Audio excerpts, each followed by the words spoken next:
White gloves lift the crystal shell from velvet darkness in a vault beneath Doha, where winter never comes. By February 2025, the egg had been moved to Christie's London for viewing. Museum light catching frost pattern, enamel that was carved in St. Petersburg 112 years earlier. The Faberge invoice, dated 13th April 1913, records it simply as Easter egg, rock crystal with diamonds, 24,600 rubles. But the egg itself records something else. Tsar Nicholas II commissioned it for his mother, presented it that Easter Sunday, and then history breached the palace doors. Between gift and seizure, 4 years passed. Between commission and return to public view, a century of silence. Some gifts were made to be cherished. This one was made to survive. Subscribe if you want to hear more mysterious journeys of jewelry, because we have plenty of them to come. By December 1912, Nicholas II had exhausted safer symbols. The tercentenary of Romanov rule approached, 3 centuries that now felt fragile as ice. At Faberge's workshop on Bolshaya Morskaya Street, workmaster Henrik Wigstrom accepted the commission, then passed specifications to Albert Holmstrom's rock crystal workshop. The client wanted winter's beauty without its desolation, a piece that could whisper resilience without announcing fear. Holmstrom understood the assignment. His niece, Alma Peel, had recently produced frost flower brooches for Emmanuel Nobel, designs she'd sketched while watching ice crystals form on her workshop window. Holmstrom commissioned Peel, 25 and largely self-taught, to translate that vision into an imperial gift. Materials included rock crystal from Russian quarries, platinum for structural elements, and thousands of rose-cut diamonds, small enough to shimmer without weight, numerous enough to suggest endlessness. The symbolic intent was Easter itself, winter surrendering to spring, death to resurrection, frozen beauty to life renewed. Holmstrom knew the metaphor was commission optimism. Outside his windows, strikes were beginning in the industrial districts. From January through March 1913, the Holmstrom workshop carved the egg from a single block of rock crystal, thin as glass but cold as January. The technique required acid etching to achieve the frosted translucency, engraving frost patterns on the interior surface so they seemed trapped inside ice. Platinum snowflakes, 4,500 rose-cut diamonds in total, were applied to the exterior in patterns Pyle had documented from her window observations. The surprise mechanism remained concealed until final assembly. A removable platinum basket filled with white quartz wood anemones emerging from gold moss, nephrite leaves catching light like living things. Court jeweler protocol demanded perfection, but the timeline tightened as political tension mounted.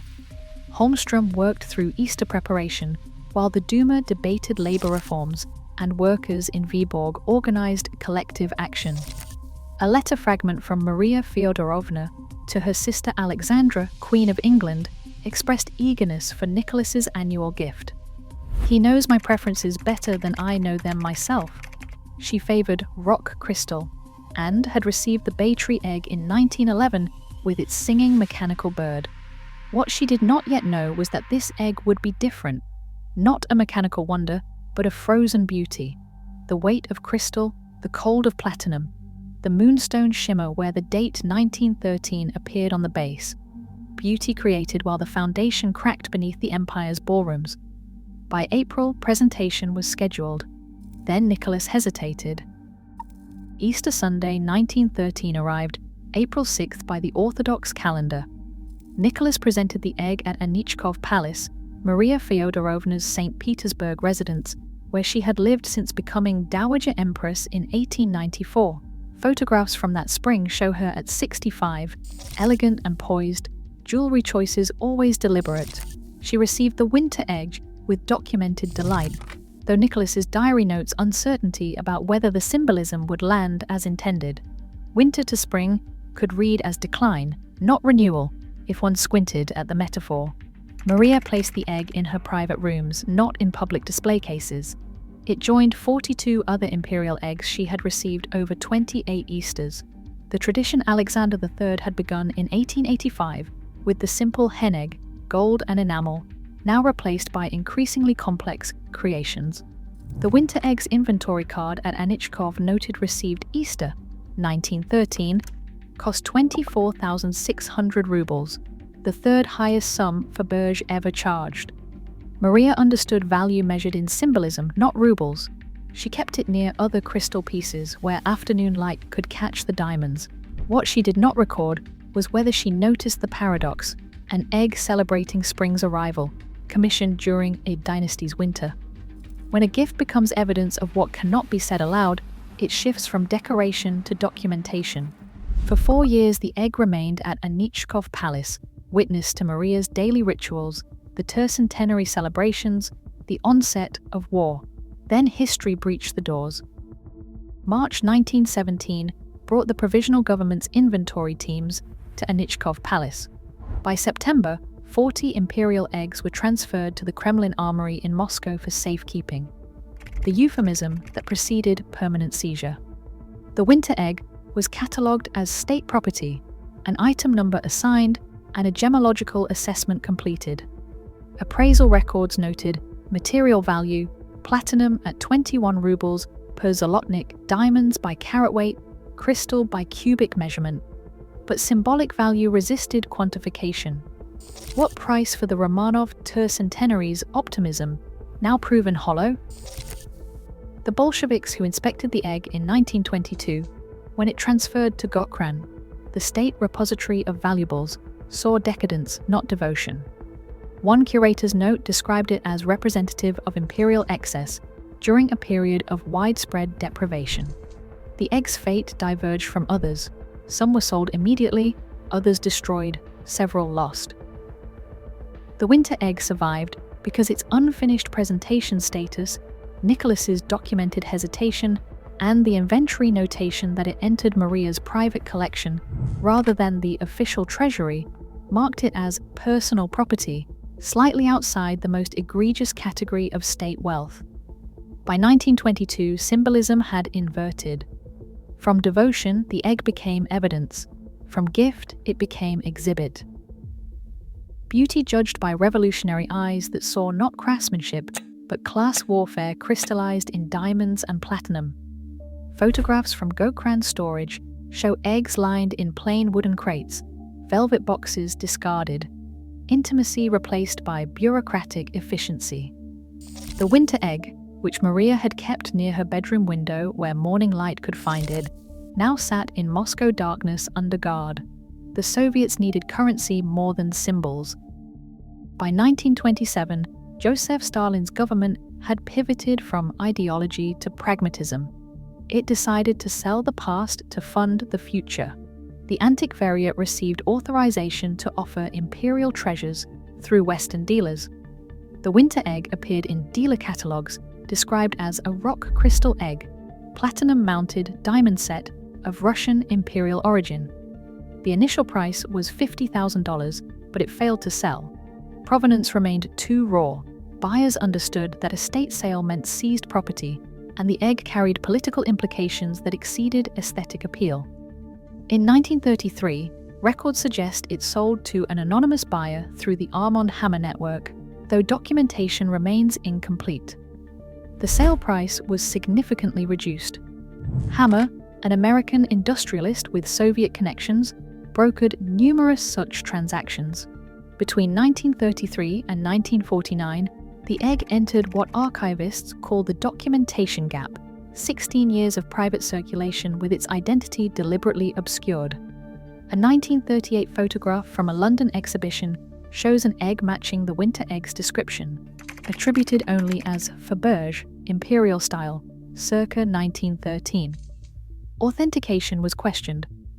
Without provenance certificates, which had been destroyed during revolutionary seizures, the egg became one possibility among many, potentially genuine, potentially a replica, and certainly beautiful. Collectors who might have purchased it hesitated. This is how revolution turns heirlooms into commodities. It severs the chain of documented ownership that transforms objects into inheritance. Without Maria's touch, Nicholas's commission, and the Anichkov Palace inventory cards, without those human connections, the egg became merely crystal, platinum, diamonds. It was valuable, yes, but meaning had migrated from devotion to speculation. A Christie's internal memo from this period, discovered decades later, noted that provenance was uncertain, the market was cautious, and it recommended waiting for a buyer willing to risk authentication disputes. The egg vanished into private hands.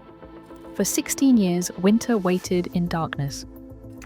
In 1949, the Winter egg emerged at Sotheby's London from the estate of Sir Bernard Eckstein, a British industrialist who had died the previous year. The auction catalogue described it as Imperial-style egg, attribution to Faberge under review. It sold for £1,870 to Arthur Bryan Ledbrook, a collector who kept it until his death in 1975. Then, silence again. By the 1980s, Faberge scholarship had advanced. Tatiana Faberge, the jeweller's granddaughter, had begun cataloguing workshop records that survived in private archives. Kieran McCarthy at Wartsky, the London dealers who had originally purchased the egg from Soviet officials in the 1930s for £450, started piecing together provenance. In 1994, the egg resurfaced at Christie's Geneva. This time, authentication was definitive.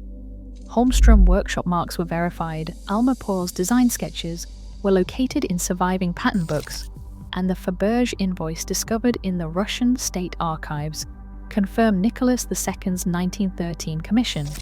The sale price was 7,263,500 Swiss francs, and it sold for approximately $5.6 million, a world record for Faberge at auction.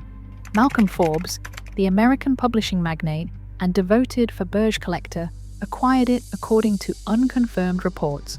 Forbes magazine featured it in 1985 with the headline, "The Winter Egg Authenticated, From Revolution to Recognition." Public rediscovery followed. Museum loans to the Virginia Museum of Fine Arts and inclusion in a 1990s Kremlin exhibition titled Faberge Returns brought the object back into view. Symbolism was restored. No longer decadence but craftsmanship. No longer excess but artistry. Curator notes from the Virginia display described visitors weeping before it, moved by beauty and loss intertwined. How distance transforms scandal into heritage by outlasting everyone who remembered the scandal firsthand. The egg, unchanged, became something different through the alchemy of time. Then, in 2002, it disappeared again, this time into private wealth that preferred discretion. April 2002 brought the Winter Egg back to Christie's in New York, as part of the Forbes collection sale following Malcolm Forbes's death. Prince Saud bin Mohammed Al Thani of Qatar's ruling family acquired it for $9.6 million, another world record. The sale marked a shift from Western collectors preserving Russian heritage to Gulf royals acquiring global cultural capital. The egg traveled to Doha, where it occasionally appeared in Museum of Islamic Art exhibitions, alongside Qatari antiquities and contemporary art acquisitions. The symbolism transformed again, from Russian imperial to global asset, from orthodox Easter gift to evidence of collecting sophistication that transcended national boundaries. Exhibition politics determined visibility. The Museum of Islamic Art catalogue listed the egg with provenance carefully noted, but public viewings remained rare and restricted to special exhibitions requiring advance permission. Archival photographs from a 2010 display show the egg behind museum glass, climate-controlled, security-monitored, accessible yet distant. Visitors could photograph, but not approach beyond rope barriers. The intimacy Maria Feodorovna experienced, holding it, opening it, discovering the flower basket, surprise had been replaced by institutional reverence. Some scholars questioned whether preserving such objects in private royal collections honored or imprisoned them. Others argued that private ownership enabled survival, where public institutions might have succumbed to political pressures. The egg's status remained ambiguous. It was technically private property, occasionally on public display, always subject to decisions made in royal consultation rooms, where neither historians nor curators held voting power. Christie's 2025 catalogue would later note the phrase property of a princely collection, the polite euphemism for Qatari royal provenance. By 2025, Prince Saud had owned the winter egg for 23 years without incident, without controversy, with documented care. Yet decisions about its future remained private, how ownership changes meaning without altering the object. The egg remained perfect, while everything around it, museums, exhibitions, and global art market dynamics, shifted. It served a different empire now. In present-day climate-controlled storage beneath Doha or London, locations shift with exhibition schedules and security protocols. The winter egg exists as both treasure and prisoner. Access requires institutional permission, royal approval, insurance certificates, and security clearance. Public viewings occur during rare exhibitions when art world timing, political climate, and collection strategy align. The contrast cuts deep. Commissioned for an intimate family ritual between mother and son, the egg now functions as a geopolitical asset whose display communicates wealth, cultural sophistication, and collecting power. Other Faberge eggs dispersed across institutions include 10 at the Kremlin Armory Museum, 9 at the Faberge Museum in St. Petersburg in Viktor Vekselberg's collection, several at American museums, and 2 in the British Royal Collection. The winter egg maintained a unique status, complete, authenticated, privately held, rarely seen. Museum cards at institutions that borrowed it for exhibitions noted, present location confirmed but restricted. Documentary footage from exhibition preparations shows conservators in white gloves removing the egg from custom-fitted travel cases, security personnel maintaining a perimeter, curators discussing optimal lighting to capture diamond shimmer without heat damage. Beauty survives by becoming inaccessible. Maria Feodorovna, who kept the egg on a table near her bedroom window, would not recognize this institutional reverence. She touched it, opened it, perhaps showed it to grandchildren during visits. The nephrite leaves, white quartz anemones, gold moss, these details invited handling, not just observation. Museum protocols forbid touching, photography replaces physical encounter. The surprise mechanism, which Holmstrom designed to be discovered through gentle manipulation, remains permanently displayed in the opened position to prevent wear on 112-year-old platinum hinges. The functional object becomes a frozen tableau. Maria Feodorovna never touched it after 1917, confined to exile in Denmark, where she died in 1928. Neither will most of us, except through glass, distance, and the mediation of institutional control. Nicholas II commissioned 13 Easter eggs for his mother between 1895 and 1916. The tradition his father, Alexander III, had begun continued until revolution ended both dynasty and ritual. The winter egg represented something specific in that sequence, not merely affection, but perhaps apology, hope, or denial about what approached. By 1913, intelligent observers could sense instability, with labor strikes, Duma conflicts, and revolutionary cells organizing despite surveillance. Nicholas chose a commission that suggested winter yielding to spring. Was it a gesture of reassurance to a mother who had survived her husband's sudden death in 1894 and now watched her son navigate a deteriorating political climate? Was it denial that winter might not yield? Historians debate intent. In her later letters, Maria mentions the egg only twice. In 1914, she wrote that Nicholas's crystal gift reminded her that even ice melts eventually. In 1920, writing from Danish exile, she wrote that she wondered what became of all those beautiful things. She outlived the egg's imperial context, surviving revolution, civil war, and family execution while living with her nephew, King Christian X, until her death in 1928 at 81. If the egg had been given to her earlier, if she had taken it when evacuating Russia in 1919, would it have followed her to Denmark? Probably not. She left with minimal possessions, prioritizing photographs and letters over jeweled objects. The egg would likely have remained at Anichkov regardless of timing. Destined for seizure, the moment provisional government inventory teams arrived. Peter Carl Faberge, himself fled Russia in autumn of 1918, dying in exile in Lausanne, Switzerland in 1920 at 74. He never saw the winter egg again after completing its 1913 delivery. Objects outlive their makers and intended meanings by continuing to exist while human purposes dissolve. The egg remained perfect, intentions extinct.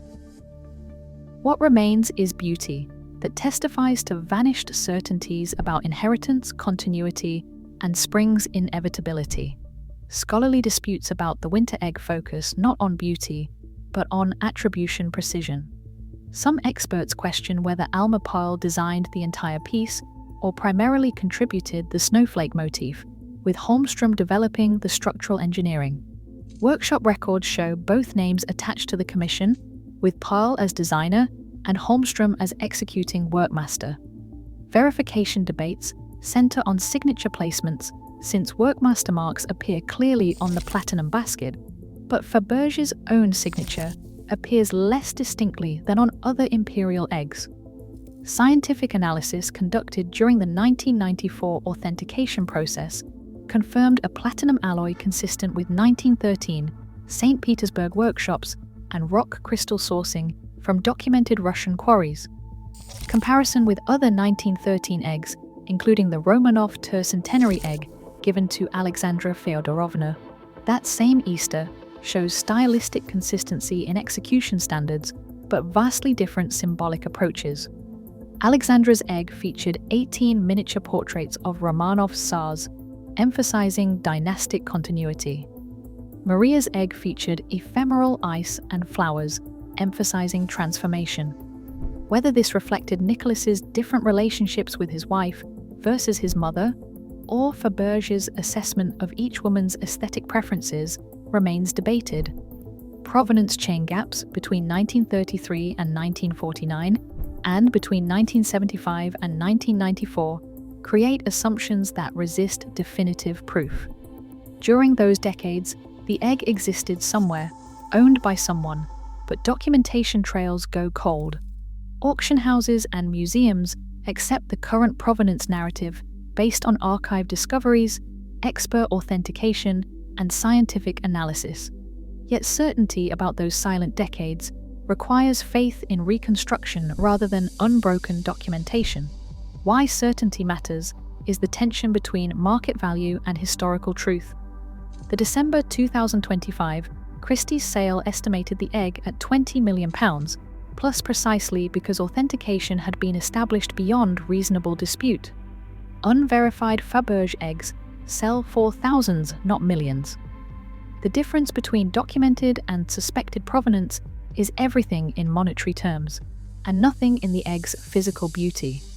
How doubt shadows even beauty is by reminding us that human judgment mediates between objects and meaning. But one detail remains indisputable. When you hold it, if you ever could, it feels like ice in your hands. Inside the winter egg, the surprise mechanism waits, Holmström's engineering marvel that Nicholas commissioned to complete Pearl's vision. The removable platinum basket, diamond-encrusted trellis work, forming a double-handled vessel approximately 4 centimeters tall, contains white quartz wood anemones carved with botanical precision. Each flower has 5 petals, gold wire stems and stamens, demontoid garnet centers, and nephrite leaves. The flowers emerge from what appears to be earth, but is actually gold crafted to resemble moss. The basket hangs from a platinum hook, designed to be lifted out and examined separately. It is Faberge's signature surprise approach that transformed eggs from containers into experiences. What the mechanism was meant to reveal was winter into spring, dormancy into blooming, death into resurrection. The symbolism reads clearly now, but it carries ironic weight. Nicholas commissioned hope for the Romanov tercentenary, 300 years of dynastic rule, celebrated through demonstrations of permanence and renewal. The metaphor is that even when everything appears frozen, spring exists hidden inside, waiting. 1 year after presentation, World War I began. 4 years after presentation, the Romanov dynasty ended. The spring Nicholas promised never came, or came only for those who survived revolutionary winter by leaving everything behind, including jeweled eggs. Present condition, mechanism intact, and never triggered in its original context. Museum conservators who examine the egg for exhibitions note that the basket remains removable, hinges functional, and engineering sound after 112 years. But the egg is never actually opened and closed during public viewings because preservation protocols forbid mechanical stress that might damage platinum joints. The surprise exists in a permanent reveal, flowers forever emerging, spring forever arriving but never quite arrived. Visitors see the conclusion without experiencing discovery. Maria Feodorovna opened it once, perhaps multiple times during those 4 years at Anichkov Palace. Then revolutionary seizure froze the mechanism in institutional reverence, a spring that never came or came only for the egg itself, which survived while the dynasty perished. Sometimes transformations happen outside the egg, in history that makes metaphors obsolete even as it preserves their physical perfection. From its 1913 creation to the present day, the winter egg witnessed Romanov tercentenary celebrations where it symbolized dynastic continuity. It witnessed World War I, which depleted Faberge workshops and redirected precious materials toward military production. In the February Revolution of 1917, provisional government inventory teams tagged it as a state asset number that was later lost. The October Revolution then transferred it from a symbol of devotion to evidence of excess. During the Soviet sales programs in the 1920s and 30s, eggs became foreign currency rather than Easter gifts. Through the Cold War decades, it circulated through Western collectors who valued Russian craftsmanship, while Soviet authorities publicly denied such beauty ever existed. In post-Soviet Russia of the 1990s, the Kremlin borrowed it back for exhibitions exploring reclaimed cultural heritage. In the 21st century global art market, Gulf wealth acquired European artistic legacy. And finally, in the 2025 auction, it sold for £22.9 million to an anonymous buyer after 3 minutes of competitive bidding. Each era reimagined the egg's meaning. To Maria, maternal affection preserved in winter beauty. To the Bolsheviks, decadent indulgence amid popular suffering.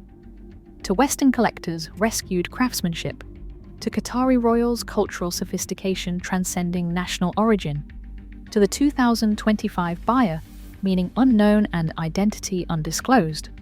The egg itself changed nothing. Same frost patterns, same diamonds, same anemone basket. But meaning migrated across contexts. An object with no agency becomes total memory, absorbing every interpretation while remaining absolutely silent about which, if any, reflects truth. The contrast between Maria Feodorovna's living grief and the egg's preserved perfection defines its testimony. She died in exile, having lost husband, son, grandchildren, empire, and homeland. The egg remained perfect, crystal unclouded, diamonds secure, mechanism functional. Objects endure what people cannot. Inventory cards across regimes document location but never meaning. The egg testifies by surviving, not by choosing sides. What it witnessed, everything. What it reveals, only beauty, which communicates everything and nothing simultaneously. And in that endurance, it testifies. On December 2nd, 2025, after 3 minutes of competitive bidding at Christie's London, the winter egg found a new custodian for £22,895,000. The buyer's identity remains undisclosed. The sale concluded 23 years of Qatari ownership and returned the egg to auction for the third time, each appearance setting new Faberge records. In 1994, 7.26 million Swiss francs. In 2002, $9.58 million. And in 2025, £22.9 million. The progression reflects not the egg's transformation, but the art market's inflation and the increasing scarcity of imperial eggs in private hands. Final image, museum vault in whichever city now holds it. White gloves, climate control, perfect preservation protocols.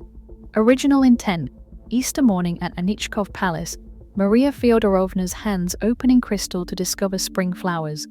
The intimacy of family ritual, Mother and son connected through beauty that said what formal court language could not. Current reality, institutional reverence, investment asset, auction trophy, geopolitical statement, or private treasure, depending on the buyer's undisclosed motivations. No living memory of the egg's creation remains. Alma Peel died in Finland in 1976. The Holmström workshop was demolished. Anichkov Palace became the Young Pioneer Palace under Soviet rule, now a children's cultural center. The Winter Palace houses the Hermitage Museum. Maria Feodorovna's private rooms, where she kept the egg near her window, have been absorbed into institutional space where tourists photograph throne rooms, but cannot trace where a dowager empress kept her most beloved possessions. The egg perfect, the context extinct. Beauty survives, meaning migrates. What endures is not the intention but the object, which testifies to everything that cannot be recovered. A mother's private joy, a son's hope, a dynasty's illusion that spring inevitably follows winter. Somewhere in a vault that never freezes, winter waits, no longer a gift, no longer a promise, only testimony to what was made and what was lost.